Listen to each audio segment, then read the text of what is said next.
নমস্কার, আমি Soumita. Welcome to my channel divine blessings with সৌমিতাতে। আমি এখানে কথা বলি law of attraction, manifestation, spirituality, occult, numerology, astrology, Lal Kitab remedies ইত্যাদি নিয়ে। আপনারা যদি বিষয়গুলোতে ইন্টারেস্টেড হয়ে থাকেন তো আগে অবশ্যই আমার চ্যানেলটিকে সাবস্ক্রাইব করবেন। ভিডিও ভালো লেগে থাকলে লাইক অ্যান্ড শেয়ার করতে ভুলবেন না। আজ আমি আপনাদের কাছে পাপমোচিনী একাদশীর ব্রত মাহাত্ম্য বর্ণনা করব। ধর্মরাজ যুধিষ্ঠির শ্রীকৃষ্ণকে বললেন, হে জনার্দন, ফাল্গুন মাসের কৃষ্ণপক্ষের একাদশীর নাম ও মাহাত্ম্য কৃপা করে আমাকে বলুন। শ্রীকৃষ্ণ বললেন, হে ধর্মরাজ যুধিষ্ঠির, আপনি ধর্ম বিষয়ক প্রশ্ন করেছেন। এই একাদশী সকল সুখের আধার, সিদ্ধি প্রদানকারী ও পরম মঙ্গলময়, সমস্ত পাপ থেকে নিস্তার বা মোচন করে বলে এই পবিত্র একাদশী তিথি পাপ মোচিনী নামে প্রসিদ্ধ। রাজা মান্ধাতা একবার লোমশ মুনিকে এই একাদশীর কথা জিজ্ঞাসা করেছিলেন। তার বর্ণিত সেই বিচিত্র উপাখ্যানটি আপনার কাছে বলছি, আপনি মনোযোগ সহকারে তা শ্রবণ করুন। প্রাচীনকালে অতি মনোরম চৈত্ররথ পুষ্প উদ্যানে মুনিগণ বহুত বছর ধরে তপস্যা করতেন। এক সময় মেধাবী নামে এক ঋষিকুমার সেখানে তপস্যা করছিলেন। মঞ্জু ঘোষা নামে এক সুন্দরী অপ্সরা তাকে বশীভূত করতে চাইল, কিন্তু ঋষির অভিশাপের ভয়ে সে আশ্রমের 2 মাইল দূরে অবস্থান করতে লাগলো। বীণা বাজিয়ে মধুর স্বরে সে গান করত। একদিন মঞ্জু ঘোষা মেধাবীকে দেখে কাম বানে পীড়িতা হয়ে পড়ে। এদিকে ঋষি মেধাবীও অপ্সরার অনুপম সৌন্দর্য দেখে মুগ্ধ হন।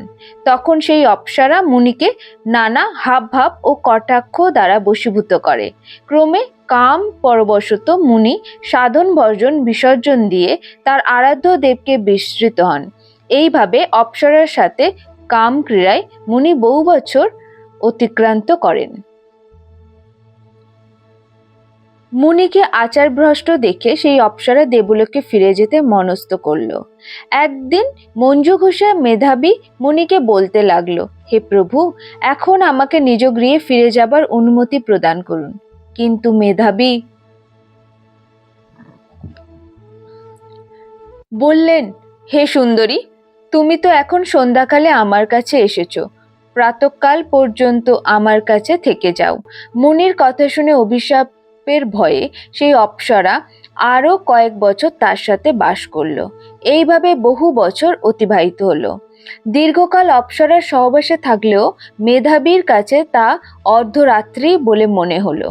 মঞ্জু ঘোষা পুনরায় নিজ স্থানে গমনের প্রার্থনা জানালে মুনি বললেন, এখন প্রাতঃকাল, যতক্ষণ পর্যন্ত আমি সন্ধ্যা বন্দনা না সমাপ্ত করি ততক্ষণ পর্যন্ত তুমি এখানে থাকো। মুনির কথা শুনে ঈষৎ হেসে মঞ্জু ঘোষা তাকে বলল, হে মুনিবর, আমার সহবাসে আপনার যে কত বৎসর অতিবাহিত হয়েছে তা একবার বিচার করে দেখুন। এই কথা শুনে মুনি স্থির হয়ে চিন্তা করে দেখলেন যে তার 56 বৎসর অতিবাহিত হয়ে গেছে।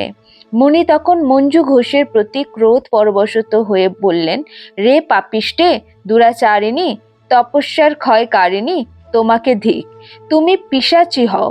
মেধাবীর শাপে অপ্সরার শরীর বিরূপ প্রাপ্ত হলো। তখন সে অবনত মস্তকে মুনির কাছে শাপ মোচনের উপায় জিজ্ঞাসা করল। মেধাবী বললেন, হে সুন্দরী, ফাল্গুন মাসের কৃষ্ণ পক্ষিয়া পাপ মোচিনী একাদশী সর্বপাপ ক্ষয়কারিণী। সেই ব্রত পালনে তোমার পিশাচত্ব দূর হবে।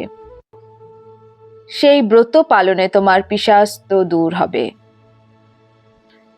পিতার আশ্রমে ফিরে গিয়ে মেধাবী বললেন, হে পিতা, এক অপ্সরার সঙ্গ দোষে আমি মহাপাপ করেছি, এর প্রায়শ্চিত্ত কি, তা কৃপা করে আমায় বলুন। উত্তরে চবন মুনি বললেন, ফাল্গুন মাসের কৃষ্ণপক্ষিয়া পাপ মোচিনী একাদশীর ব্রতের প্রভাবে তোমার পাপ দূর হবে। পিতার উপদেশ শুনে মেধাবী সেই ব্রত ভক্তি বলেরে পালন করলো। তার সমস্ত পাপ দূর হলো। পুনরায় তিনি তপস্যার ফল লাভ করলেন। মঞ্জু ঘোষাও ওই ব্রত পালনের ফলে পিশাচত্ব থেকে মুক্ত হয়ে দিব্য দেহে স্বর্গে গমন করল।